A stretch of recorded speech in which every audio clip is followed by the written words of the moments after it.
concerned about the environmental issues, and that is why the efforts made by India under his prime ministership was applauded in the Paris Agreement, Paris Convention.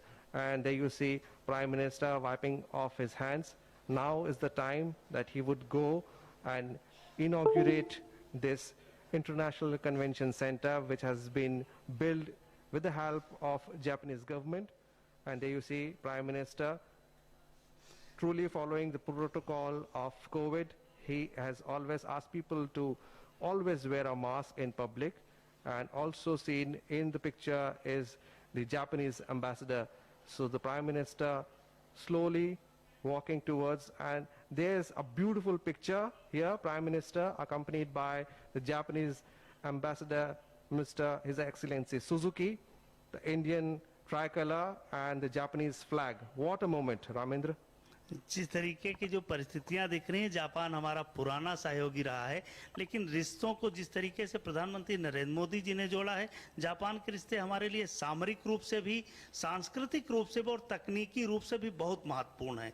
जिस तरीके से Japan से इस जो देखिए ribbon काटने जा रहे हैं, ये शुभारंभ, ये अभिनंदन भी है और प्रधानमंत्री जी भी शायद उतने ही प्रसन्न होंगे। समय से किसी चीज को पूरा करना, किसी संस्थान को समय से समर्पित करना बड़ी बात है। बधाई हो वाराणसी के लोगों को, उत्तर प्रदेश के लोगों को। प्रधानमंत्री जी रिबन काट के cutting the ribbon, and also seen in the picture is the Japanese ambassador, governor of UP and the chief minister Yogi Adityanath. Prime Minister taking stock of the situation. He'll be going through the gallery which has showcased pictures of Shinzo Abe's last visit. That was the time when a foundation stone was laid. There you see beautiful umbrellas depicting the culture of Japan, and Prime Minister moving towards the plaque which is going to be unveiled. ये भाग्यशाली अवसर है वाराणसी के लिए भी और प्रधानमंत्री के लिए भी कि ये गार्जियन के रूप में जिस तरीके से वाराणसी को उन्होंने सजाया संवारा है, समय से पूरा किया जो सारे प्रोजेक्ट, वो महत्वपूर्ण है। बधाई हो, शुभकामनाएं सारे देश को, वाराणसी को, उत्तर प्रदेश के लोगों को। विशाल Ramendra, it has flags of both the countries, truly telling the world that India, Japan stand together in friendship, stand together in bondage, stand together for economic issues, for environmental issues, for religious issues, and we have long and strong ties with Japan, both countries united in culture. The Prime Minister now walking towards the inside of the building. There you see Prime Minister and the umbrellas depicting the Japanese culture. Japan के लिए भी वाराणसी की धरती बहुत महत्वपूर्ण है। भगवान बुद्ध की कर्मस्थली रही है और प्रधानमंत्री जी सारे धर्मों को जिस तरीके से आत्मसात करते हैं, स्वीकार करते हैं। अम्ब्रेला देख रहे हैं कि जापान की जो कल्चर है, जो वहाँ की संस्कृत है, उसको किस तरीके से प्रदर्शित किया गया है। भारत और जापान की संस्कृति एक साथ जुड़ी दिख रही है। ये रिश्तों का जो अपनापन है वो दिख रहा है कि भारत किस तरीके से जापान के साथ रिश्तों में आगे बढ़ रहा है। ये उसकी एक तस्वीर सी है। अभी ये रिश्ते और आगे जाएंगे, क्योंकि प्रधानमंत्री जी रिश्ते जिस देश से बनाते हैं उसको लंबे तक ले जाते हैं और हमारे रिश्ते जापान से पहले भी अच्छे थे विशाल। और ये जो तस्वीर दिख रही है, दूर तक जाने वाली तस्वीर दिख रही है। Well, absolutely, because your body language says it all, and the Prime Minister very calm and composed, and also definitely very much pleased to see this historic building built with cooperation of Japan, and Prime Minister asking Chief Minister Yogi Adityanath to also come along. There you see Prime Minister. विशाल, ये वो gallery है जहां साहित्य और संस्कृति का प्रदर्शन किया जाना है, जिससे गुजर रहे हैं प्रधानमंत्री जी। और ये साहित्य वाराणसी का, आसपास की उत्तर प्रदेश का जो साहित्य है वो यहाँ प्रदर्शित किया जाएगा गैलरी में, कि कोई भी आए तो वाराणसी को समझ सके, उत्तर प्रदेश को समझ सके, उनकी लोक कथा, लोक गाथाओं को समझ सके। इस तरीके से ये सजाया गया। अभी पिछली फोटोज लगाई गई जो शिंजो आबे साहब के साथ प्रधानमंत्री जी थे, कई फोटोज ऐसी लगाई गई जो अभी रिश्तों को प्रदर्शित करती हैं कि जापान के साथ हमारे कितने मधुर रिश्ते हैं और भविष्य में ये रिश्ते और प्रगाढ़ होंगे। विशाल, Well, surely and definitely. And this is the auditorium that we have been talking about with a capacity of 1,200 people. This auditorium is equipped with the best of modern technique and facility available anywhere in the world. And that is why this is going to be a unique auditorium, because it is also, there you see Prime Minister taking on the stage. A warm welcome by all those who have arrived here in advance to listen, and there you see with both hands they are welcoming the Prime Minister. बिल्कुल ये सुखद अवसर है विशाल, और प्रबुद्ध सम्मेलन के साथ संवाद यहाँ होगा, क्योंकि वाराणसी प्रबुद्ध लोगों की धरती मानी जाती है, शिक्षा की, संस्कृति की, साहित्य की धरती मानी जाती है, और इसका शुभारंभ भी यहीं से होगा। ये एक बड़ी शुभ संकेत है कि इसका काम यहाँ शुरू होगा। हम वापस चलते हैं विशाल स्टूडियो की तरफ, क्योंकि प्रधानमंत्री जी यहाँ से संबोधित करेंगे प्रबुद्ध सम्मेलन को। उत्तर प्रदेश के माननीय मुख्यमंत्री श्री योगी आदित्यनाथ जी, भारत में जापान के राजदूत सुजुकी सातोशी और माननीय सांसद राधा मोहन सिंह जी का,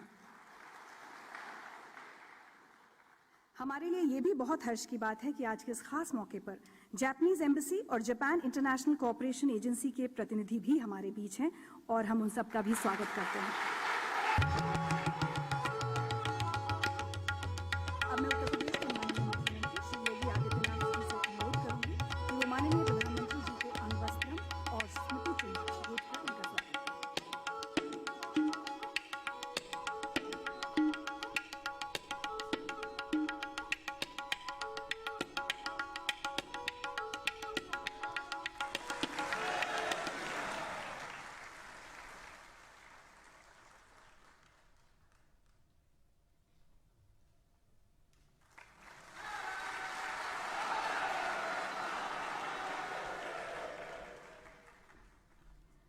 और अब मैं माननीय मुख्यमंत्री जी से निवेदन करूंगी कि वे स्वागत उद्बोधन दें।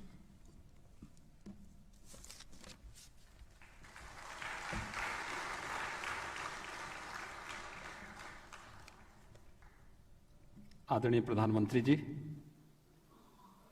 प्रदेश की माननीय राज्यपाल श्रीमती आनंदीबेन पटेल जी, जापान के माननीय राजदूत श्री सतोशी सुजुकी जी, माननीय सांसद और पूर्व केंद्रीय मंत्री श्री राधा मोहन सिंह जी, जापान राजदूत दूतावास से जुड़े हुए सभी सम्मानित अधिकारीगण, जायका से जुड़े हुए सभी उपस्थित महानुभाव, आज की इस ऐतिहासिक पल के साक्षी बन रहे काशी के सभी प्रबुद्धजन और उपस्थित भाइयों बहनों, मैं आप सबकी ओर से काशी के लोकप्रिय सांसद और देश के यशस्वी प्रधानमंत्री आदरणीय नरेंद्र मोदी जी का बाबा विश्वनाथ की इस धरती पर भगवान बुद्ध के द्वारा जिस धरती पर पहला उपदेश दिया गया था, काशी और सारनाथ की इस धरती पर हृदय से स्वागत करता हूं, अभिनंदन करता हूं।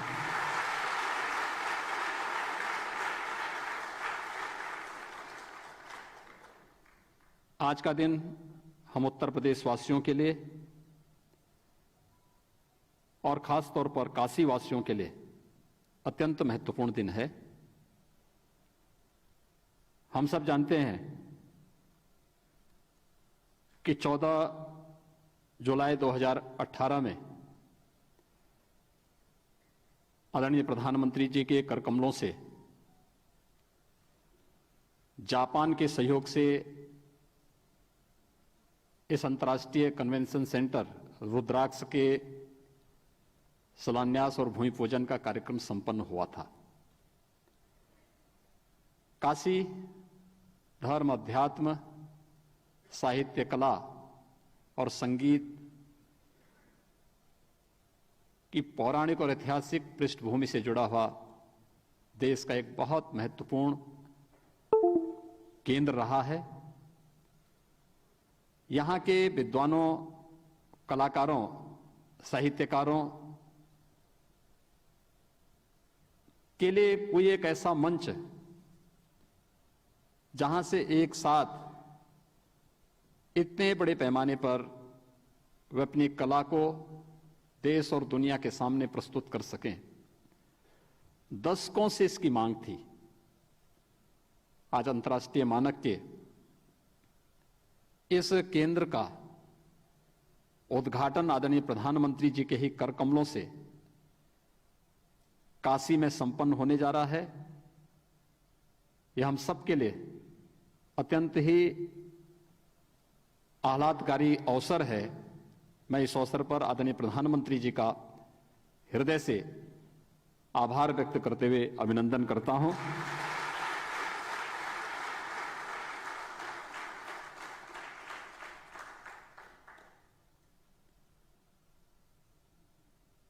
आज के इस अवसर पर जापान के माननीय राजदूत और दूतावास से जुड़े हुए अधिकारीगण, जायका से जुड़े हुए अन्य अधिकारीगण भी यहां पर उपस्थित हुए हैं। लगभग 1200 क्षमता का यह अंतर्राष्ट्रीय कन्वेंशन सेंटर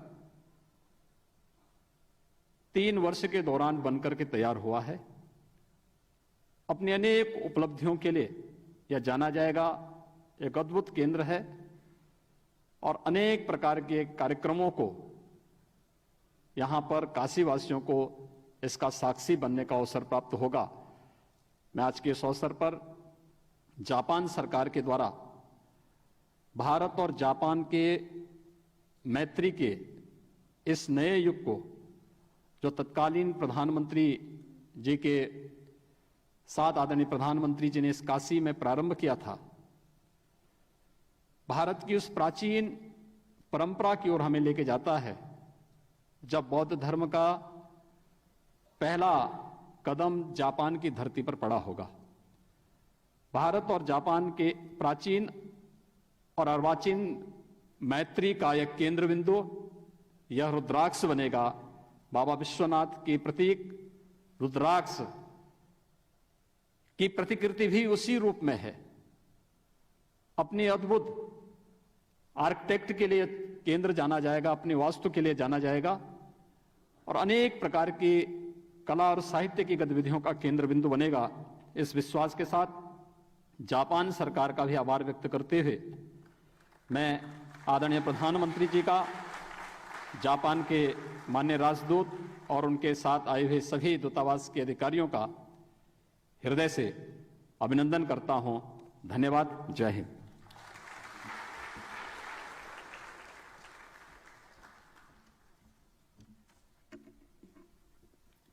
धन्यवाद मुख्यमंत्री जी। और आइए अब हम सब एक फिल्म देखें जो रुद्राक्ष अंतर्राष्ट्रीय कन्वेंशन सेंटर की खूबियों से हमारा परिचय कराएगी।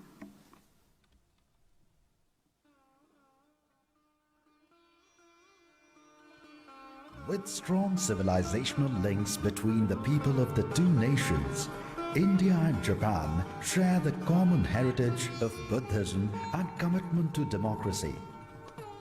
The bond between the two countries reached a new high with the Prime Minister of India, Shri Narendra Modi, and the then Prime Minister of Japan, Shinzo Abe, visiting each other's country, upgrading the strategic partnership. The friendship between the two great nations with remarkable cultural similarities has been further strengthened by the heritage sites of Kyoto and Kashi. International Convention Center at Varanasi is shining example of bilateral and cultural cooperation which has been built by grant aid from Japan to create a platform for the cultural and social interactions. The design, philosophy and building form revolves around creating people-friendly spaces to nurture the spirit of sharing and caring, which has been a long-standing tradition of Varanasi. Multi-purpose grand entrance lobby connects dedicated meeting and conference rooms, which can be used as art gallery space as well for showcasing the city's talent. Multi-purpose pre-function areas enable and facilitate better organization and interaction among the guests. The convention center will host the contemporary needs like conferences and summits and serve the city's long ongoing tradition for Indian classical music, dance and theatrical performances. An international standard and acoustically well-designed auditorium with the capacity of 1,200 seats with well-equipped stage to facilitate multiple-act theatrical performances as well. At the same time, to ensure a technically sound building, the design incorporates high standards of sustainability, safety and universal designs. Kashi is considered the holy abode of Lord Shiva. Rudraksh is a symbol of love and a prasad of Lord Shiva to humanity. The convention center is aptly named as Rudraksh and therefore designed in the shape of Shivling, with 108 Rudraksh decorated along its facade. Rudraksh, Varanasi Convention Center, a new landmark to celebrate heritage, culture and friendship.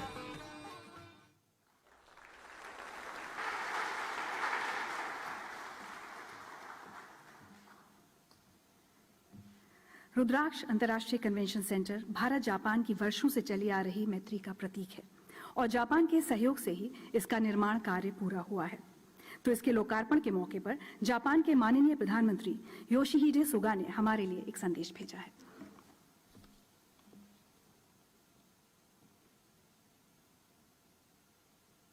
मोदी首相、ご出席の皆様、ナマスカール、バルナシ国際協力コンベンションセンターの完成にあたり、日本国政府および日本国民を代表し、心よりお祝いを申し上げます。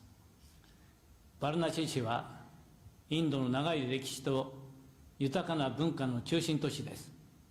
日本との関係も深く、モディ首相も訪れた日本の古都、京都市と文化学術交流が続けられています。バナーラス、ヒンドゥー大学と京都大学の大学間交流はその一例です。こうした特別な地位を占める都市に、我が国の無償資金協力によって、日印友好の証として、国際協力コンベンションセンターが建設されたことを大変嬉しく思います。細部にわたり、高い完成度を誇るこのセンターは、日本企業が設計、施工を手掛け、我が国の技術力を示す存在です。モディ首相自らが英知の象徴となるよう願いを込めて、菩提樹の実と名付けられました。このセンターが国際会議や文化芸術行事などの開催を通じ、緊密な日印協力の舞台として用いられ、日印友好の新たなシンボルとなることを期待します。我が国とインドは自由民主、法の支配といった基本的価値と戦略的利益を共有し、長い交流の歴史の中で非常に友好な関係を維持してきました。新型コロナの感染拡大により、現在は相互往来が困難になっていますが、日印で手を携えて、この危機を乗り越え、特別戦略的グローバルパートナーシップの下、グリーン、デジタル、サイバー、保健、連結性強化などの協力をはじめ、日印関係のさらなる発展に取り組んでいく決意です。そして適切な機会にインドを訪問し、モディ首相と共に日印関係をより一層盛り上げていきたいと思います。このセンターの完成を機に、両国の友好関係がますます進化することを心より記念し、私の挨拶とさせていただきます。ダンニャワード。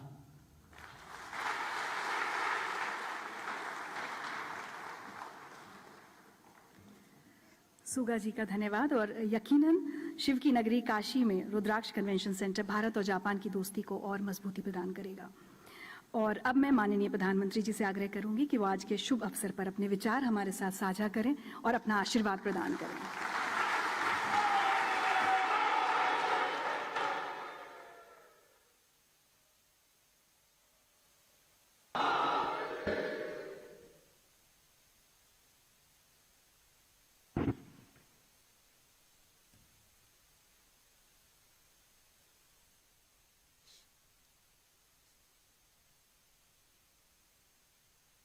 हर हर महादेव।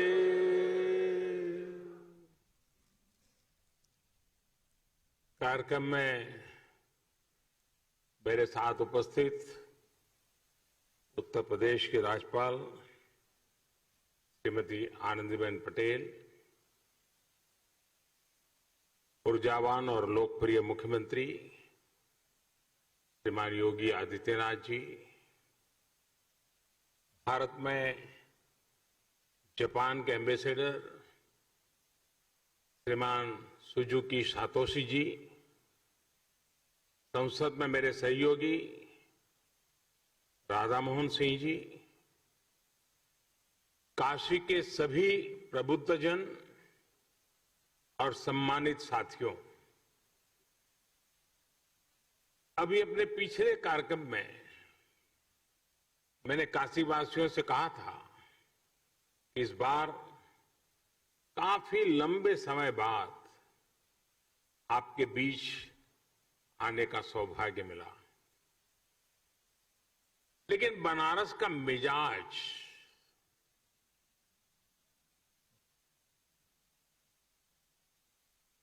मिजाज ऐसा है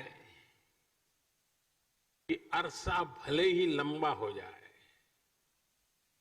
लेकिन ये शहर जब मिलता है तो भरपूर रस एक साथ ही भर करके दे देता है।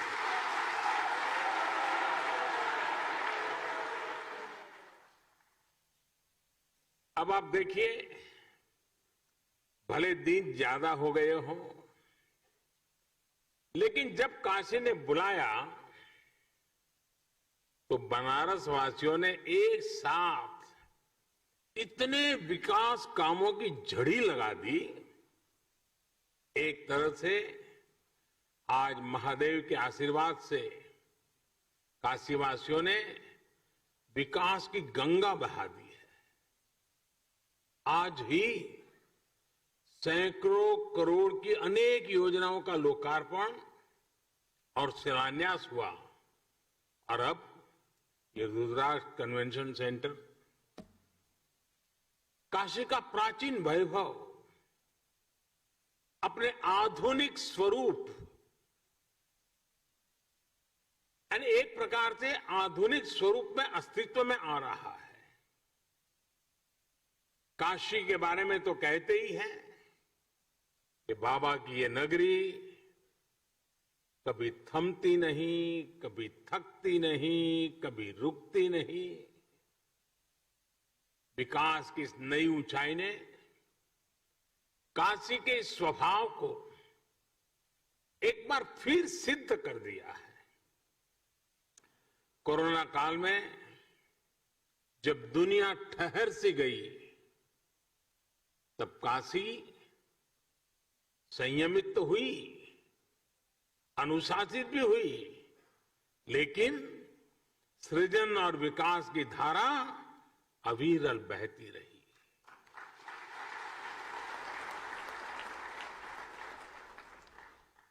काशी के विकास के ये आयाम,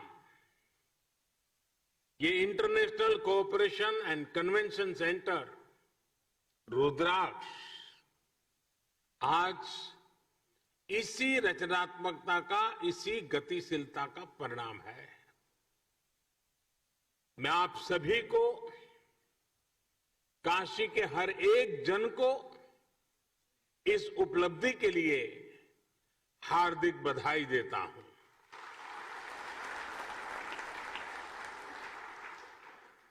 विशेष रूप से मैं भारत के परम मित्र जापान को, जापान के लोगों को, प्राइम मिनिस्टर श्री सुगा योशिहिदे को और एम्बेसडर श्री सुजुकी सातोशी जी को बहुत बहुत धन्यवाद देता हूं।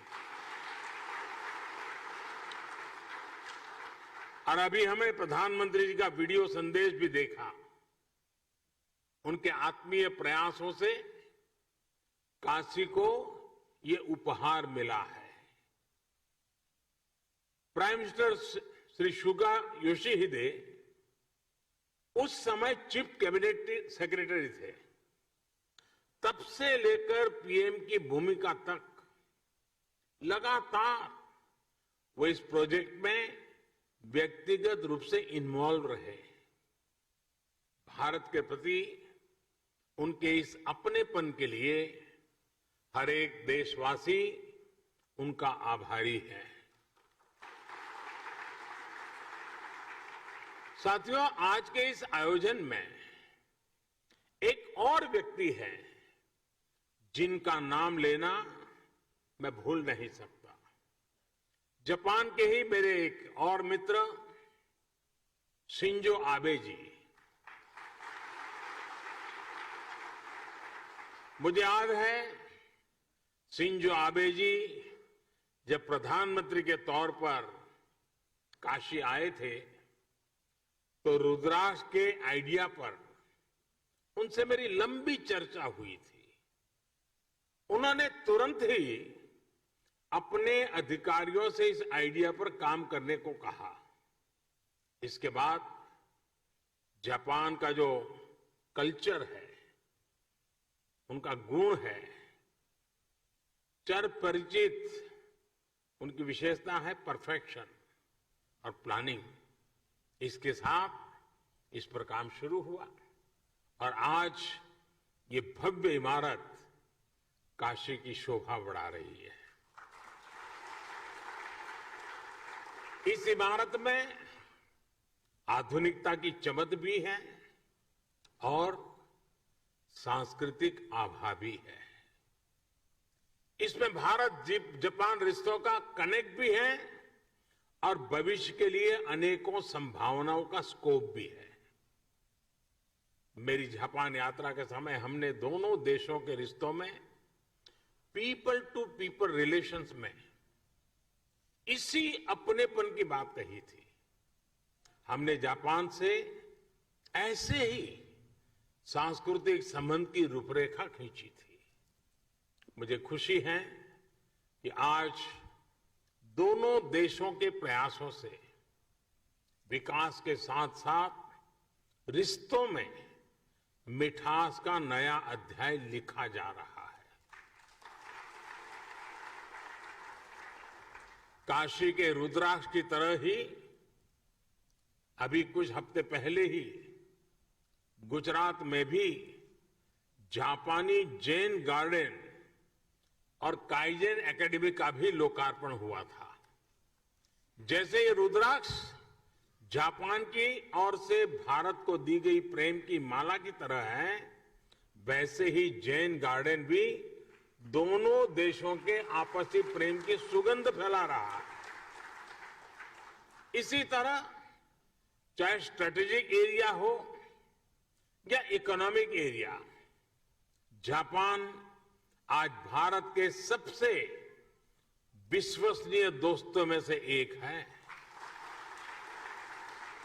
हमारी दोस्ती को इस पूरे क्षेत्र की सबसे नेचुरल पार्टनरशिप में से एक माना जाता है। आधुनिक इंफ्रास्ट्रक्चर और विकास को लेकर भी कई अहम और सबसे बड़े प्रोजेक्ट्स में जापान हमारा साझीदार है। Mumbai Ahmedabad high speed rail हो, दिल्ली मुंबई इंडस्ट्रियल कॉरिडोर हो या डेडिकेटेड फ्रेट कॉरिडोर हो, जापान के सहयोग से बन रहे ये प्रोजेक्ट न्यू इंडिया की ताकत बनने वाले हैं। साथियों, भारत और जापान की सोच है कि हमारा विकास हमारे उल्लास के साथ जुड़ा होना चाहिए। ये विकास सर्वमुखी होना चाहिए, सबके लिए होना चाहिए और सबको जोड़ने वाला होना चाहिए। हमारे पुराणों में कहा गया है, तत्र अश्रु बिंदु तो जाता महारुद्राक्ष प्रक्षकाः मम आज्ञया महासेन सर्वेषां हित काम्या, अर्थात सबके हित के लिए, सबके कल्याण के लिए भगवान शिव की आंख से गिरी अश्रु बूंद के रूप में रुद्राक्ष प्रकट हुआ। शिव तो सबके हैं, उनकी अश्रु बूंद मानव मात्र के लिए स्नेह का, प्रेम का प्रतीक ही तो है। इसी तरह ये इंटरनेशनल कन्वेंशन सेंटर रुद्राक्ष भी पूरी दुनिया को आपसी प्रेम, कला और संस्कृति के जरिए जोड़ने का एक माध्यम बनेगा। और काशी का तो बात ही क्या, काशी तो वैसे भी दुनिया का सबसे प्राचीन जीवन शहर है। शिव से लेकर सारनाथ में भगवान बुद्ध तक काशी ने अध्यात्म के साथ साथ कला और संस्कृति को सदियों से संजो कर रखा है। आज के समय में भी तबला में बनारस बाज की शैली हो, ठुमरी, दादरा, ख्याल, टप्पा और ध्रुपद हो, धमार, कजरी, चैती, होरी जैसी बनारस की चर्चित और विख्यात गायन शैलियां हो, सारंगी और पखावज हो या सहनाई हो, मेरे बनारस के तो रोम रोम से गीत, संगीत और कला झरती है। यहां गंगा के घाटों पर कितनी ही कलाएं विकसित हुई हैं, ज्ञान शिखर तक पहुंचा है और मानवता से जुड़े कितने गंभीर चिंतन इस मिट्टी में हुए हैं। और इसलिए बनारस गीत संगीत का, धर्म अध्यात्म का, ज्ञान विज्ञान का एक बहुत बड़ा ग्लोबल सेंटर बन सकता है। साथियों, बौद्धिक विमर्शों के लिए, बड़ी सेमिनार्स और कल्चरल इवेंट्स के लिए बनारस अपने आप में एक आइडियल लोकेशन है। देश विदेश से लोग यहां आना चाहते हैं, यहां रुकना चाहते हैं। ऐसे में अगर यहां इसी तरह की इवेंट्स के लिए सुविधा मिलेगी, इंफ्रास्ट्रक्चर होगा, तो स्वाभाविक है बड़ी संख्या में कला जगत के लोग बनारस को प्राथमिकता देंगे। रुद्राक्ष इन्हीं संभावनाओं को आने वाले दिनों में साकार करेगा। देश विदेश से कल्चरल एक्सचेंज का एक सेंटर बनेगा। उदाहरण के तौर पर बनारस में जो कवि सम्मेलन होते हैं, उनके फैन पूरे देश में और दुनिया में हैं। आने वाले समय में इन कवि सम्मेलनों को वैश्विक प्रारूप में इस सेंटर में आयोजित किया जा सकता है।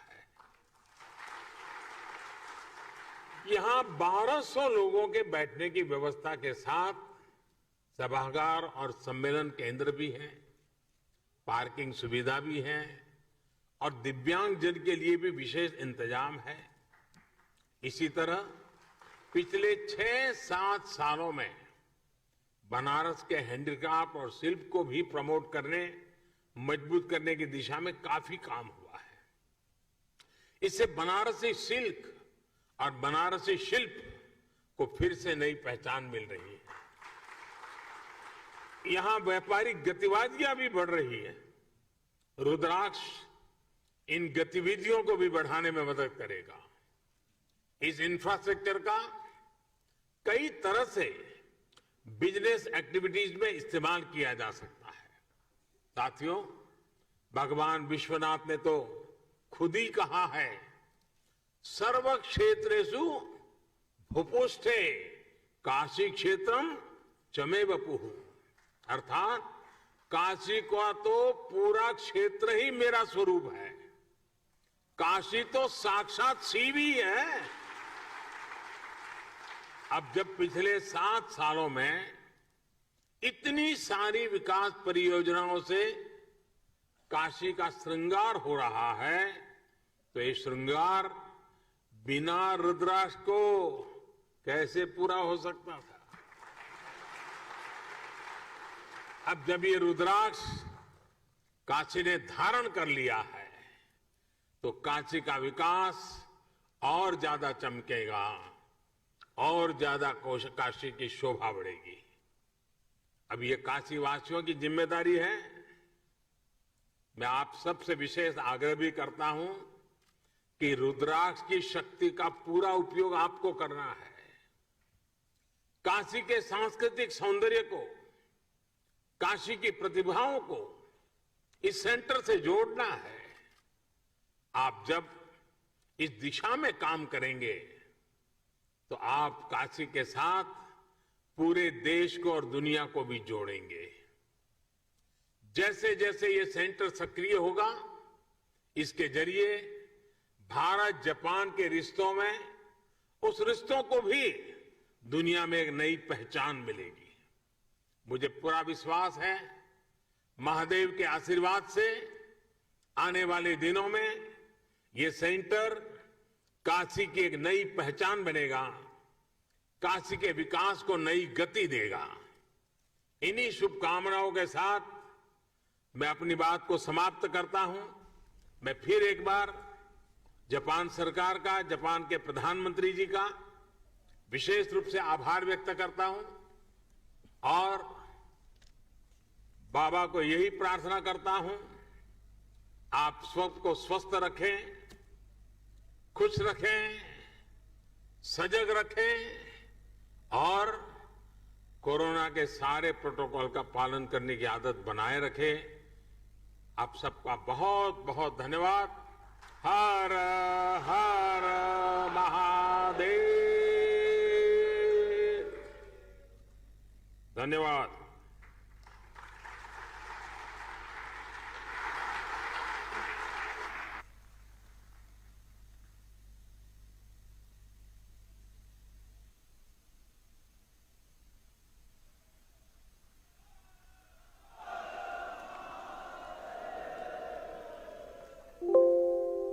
आप इस सीधा प्रसारण देख रहे हैं वाराणसी से, जहां प्रधानमंत्री नरेंद्र मोदी ने आज सुबह रुद्राक्ष इंटरनेशनल कन्वेंशन सेंटर का लोकार्पण किया और अभी रुद्राक्ष में ही आयोजित इस इवेंट में प्रधानमंत्री नरेंद्र मोदी ने अपना संबोधन प्रस्तुत किया। और वाराणसी के लिए आज का दिन बहुत महत्वपूर्ण रहा है, क्योंकि 2014